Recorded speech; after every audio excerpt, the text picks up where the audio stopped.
Okay, so for those of you who wanted to know the current state of the arcade, this is it. It's not ideal at all, but listen, you do what you got to do while the arcade is technically under construction in the other room, working on drywall, so everything had to come out. So here's where we're at. Here's the Astro City, and I don't know if you saw this, but I got all the new Sanwa controls.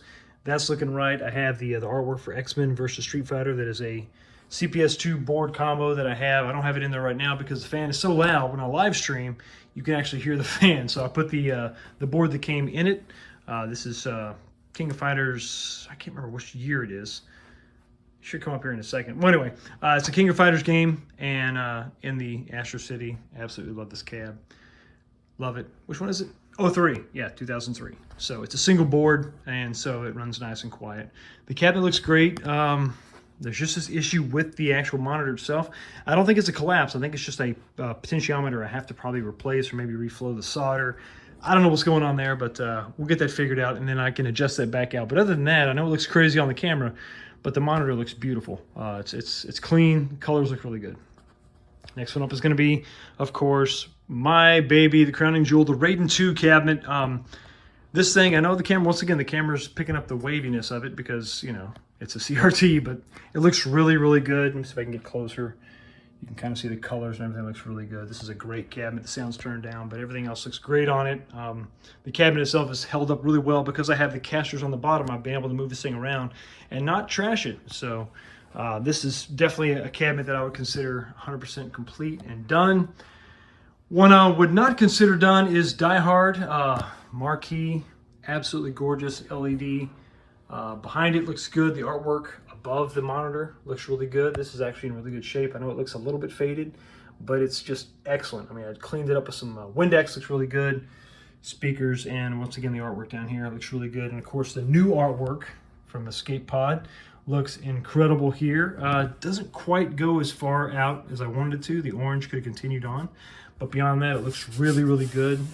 Feels great. All new controls, everything. So that's awesome. Painted the base. So this is all nice. There's no wheels on this. There's no casters on this. But that plate is necessary to keep it stable. And so I had to get that painted. Of course, the biggest problem with this is the RK Oneups 17-inch monitor that I threw in here as a test. And I know these colors look really, really wonky. But when you plug this into a CRT, I put the same game board in my Astro City and no problems. So I've got a new CRT, a reconditioned CRT for this. I've got to put a CRT in this because of the way this bevel is. I want to keep this thing as stock as possible. I love this. I love these Sega Titan cabs, these SVTs. These cabs are just awesome, very unique. And of course, the Cruisin' World right here. Beautiful, absolutely gorgeous marquee. Looks really good. A little bit of light bleed there. I think I might put something behind it just to eliminate that completely. But this is just awesome. That LED behind it looks really good. The print, the new plexi looks gorgeous. This is not the Unico monitor. This is a 16:9 that came with this when I bought it. This will go bye-bye. You can see some of the issues right now. They put it right up against the glass, and the glass makes a little bit of a noise because there's no kind of buffer there. They needed to add some kind of foam pad. So when we install the Unico, we're going to make sure we do it in a way that this is going to be secure. I have a stock bezel coming, so we're going to have this recessed slightly to mimic that CRT look as much as possible. And the plastic is really in good shape. We've cleaned this up. I have the buttons out because I've taken this metal plate out and I've completely stripped it down, sanded it down, get rid of all the rust. That's repainted. That's going to go there. I actually have a brand new hab shifter coming because this works, but and it's rusty, and I could clean it up, but I would rather have. Listen, if you can get brand new hab parts, why not? I'm also getting a different wheel. This is stock, especially when you're talking about Cruisin' USA. But Cruisin' World had a variant steering wheel that I also got from Suzo Hab, so that's coming. And it's going to have that chrome-looking inlay, and it's going to cover up these bolts because I think these bolts just looks bad. It doesn't look good. But other than that, this thing looks really good. All the other artwork is there. This thing's in really excellent condition. The company that I got this for, Amusement Guy up in Indiana, did a great job. And they touched up some of the artwork here and there. I'm probably eventually going to go with new T-molding and new side art, but for now, it's going to do me. The big thing is going to be absolutely that monitor. And of course, one of the other games that I know it was controversial because it was one game and because it was really expensive, but the more I've had this game, this is one of the ones that just gets all the play. Everybody goes to this light gun game and they just love it. A lot of things have been replaced on this. Obviously the marquee. I took these guns out and painted them black, added some weights, thanks B-Kong for that suggestion, and then I added these super slick LED bulbs here, these LED strips here, and they really make a huge difference in the cab for sure. And then of course the famous, well I say famous, the cord mod. This is the one that I just cut the bottom off and I just hid the cord, but others have gone beyond this. They've changed it to where all the cord is completely gone. I don't mind having it right here. I don't mind having it exposed, but it was cool how my mod inspired other people to do different mods, and in some cases even better mods than this. So that was really cool. Adding the coin door was a must. Lit coin door, Retro 530, thank you for that kit. And of course, you gotta have your little 4-inch risers. It's a shame they can't make these cabs just a little bit taller. Sadly, the Gran Turismo 25th anniversary driving cab is disassembled. It's sitting over there in the corner, and I just don't have enough room for it right now, but it's gonna have a home, I guarantee you, a permanent home in the arcade. Record player I got for one of my birthdays, one of my favorite albums of all time, Silverchair. 90s grunge at its finest. Excellent album for sure. Working away over here. Now I know you've seen this in a lot of the videos. This is a table that a little cocktail table or end table that my dad made for me out of some wood, out of a tree that sat in front of the house that I grew up in. And the tree was, I don't know, 100 years old or plus, you know. And so he took that and he just epoxied the whole thing. And he also epoxied some, I don't know what that dark sand is in the back, but then he put a bunch of bullets in there, which was sick, you know. And then I added a little base for stability on the bottom there, but the whole thing just made of a big chunk of wood. Then they took a slice out of the trunk and made a top out of it. And it's just, the detail is awesome. All the different calibers in there. It was really fun. And of course, on top of that, in honor of my dad, another father and son combo. Not quite the same relationship I have with my dad, but you get the picture. Arcade Oneups abound over here. This is where it all goes, Arcade Oneup. Got the speaker grill mods, and of course the golden tee. This is the original monitor. I was able to find this brand new on eBay, so it was new old stock or whatever, but it was never open. This is the first monitor that I put in here, and this has worked flawlessly. No problem with that whatsoever. Not so much for the Shack Jam cab. Love those speaker grills. The orange looks really good.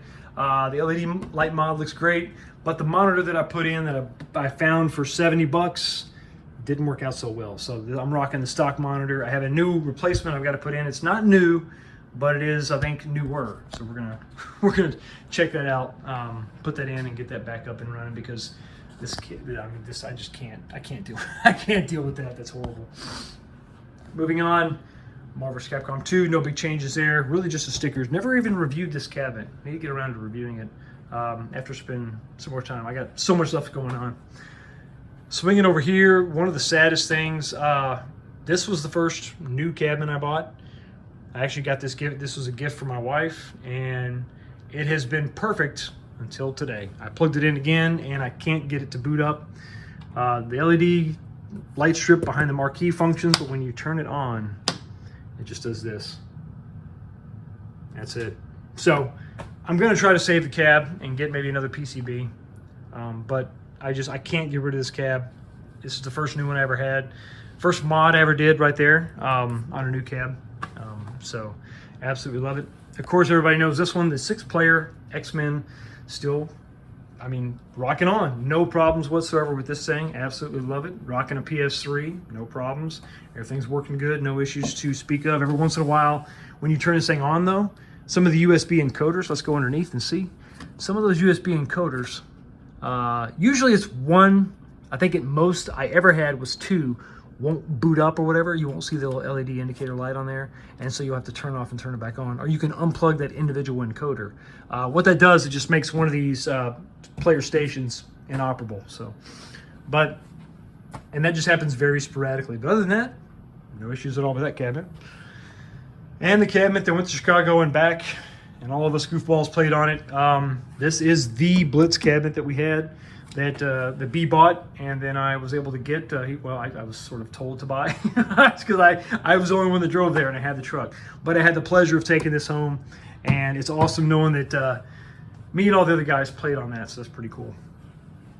One of my other crowning achievements, one of my favorite cabs, one of my favorite mods is the Alien vs. Predator. I absolutely love this cabinet. Once again, no issues. It's rocking the Capcom arcade board inside, or the home arcade board inside. It's a compilation of games that they put on a home arcade controller, only available in the UK. And these are all the games that came on that. This has been just kind of a labor of love. I really like this. I know it's kind of, I'm a Capcom fanboy. Alien vs. Predator, my favorite game. It's just a beat 'em up you can just lose yourself in. But yeah, no problems there. Still rocking good. And of course, we had a little bit of a scare with the iArcade Gold, but turns out it was just a loose LVDS connection. Took that apart and fine. No issues after that. So a little bit of a scare, but everything else is working good on this one. And then of course, I don't know, maybe this is my favorite. Probably is. The Star Wars Arcade 1-Up is here in all of its glory. No issues there except for the swollen back riser board, but I had a user, not a user, I didn't have a user, I had a fan of the channel. Actually, I think it was a fan of B's channel who reached out to me through B Kong and delivered, or said he would send me a new riser, and it was delivered 2 weeks ago, I think. So I got to put that on. But this is where we're at in the arcade so far. The temporary arcade for now. Very much temporary, because I promised my wife that you know, I wouldn't keep this up. This is not a permanent situation at all. I guess the last one I forgot to mention is the Genesis cabinet with the new overlay, which made just a huge difference. The labeling is something that I really is really useful. It's really helpful.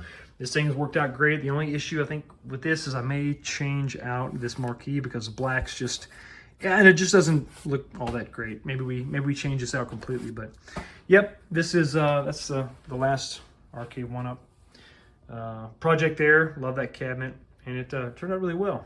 That's the little streaming setup right there. But anyway, thank you so much for stopping by and checking out the channel and checking out the temporary arcade. I'll see all of you next time. Peace.